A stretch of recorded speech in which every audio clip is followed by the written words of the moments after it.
ভোরের মৃদু কম্পনে আবারও আলোচনায় নরসিংদী। সোমবার ভোর ৫টা ৩২ ঢাকা সহ আশপাশের এলাকায় অনুভূত ভূমিকম্পের উৎপত্তিস্থল নরসিংদীর শিবপুর। মাত্র ৩, গভীরতা ১০ কিলোমিটার। ক্ষয়ক্ষতির খবর না থাকলেও ঘটনাটি আলাদা গুরুত্ব পাচ্ছে নরসিংদীর সাম্প্রতিক ভূকম্পন প্রবণতার কারণে। কারণ চলতি বছরের ২২শে জুন নরসিংদীর কাছাকাছি ৪.৪ মাত্রার আরেকটি ভূমিকম্প হয়েছিল। এর কেন্দ্র ছিল নরসিংদী থেকে প্রায় ১০ কিলোমিটার দক্ষিণ পশ্চিমে, গভীরতাও ছিল ১০ কিলোমিটার। গবেষকদের মতে এই কম্পনটি ২০২৫ সালের ২১শে নভেম্বরের শক্তিশালী নরসিংদী ভূমিকম্পের উৎস এলাকার কাছাকাছি।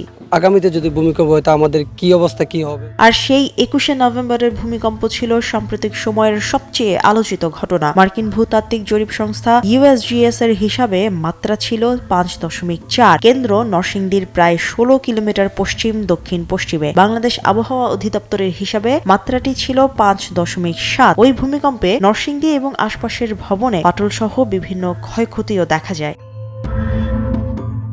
সব মশার বিরুদ্ধে সুরক্ষা দিতে এলো বসুন্ধরা এক্সট্রিম অ্যারোসল। মশার বিরুদ্ধে এক্সট্রিম সুরক্ষা। অর্থাৎ আজকের ৩ মাত্রার কম্পনকে বড় ভূমিকম্পের পূর্বাভাস বলা যাবে না। তবে একই অঞ্চলে বারবার ছোট এবং মাঝারি কম্পন হওয়ায় নরসিংদীর নিচের ভূ গঠন নিয়ে গবেষকদের আগ্রহ বাড়ছে। ২০২৬ সালের একটি গবেষণায় সম্ভাব্য সক্রিয় ফল্টের কথাও উঠে এসেছে। আর ইতিহাস বলছে নরসিংদীর আশপাশ একেবারে ভূমিকম্প মুক্ত অঞ্চল নয়। ১৯১৮ সালে এই এলাকার কাছাকাছি প্রায় ৭.১ মাত্রার একটি শক্তিশালী ভূমিকম্প রেকর্ড হয়েছিল।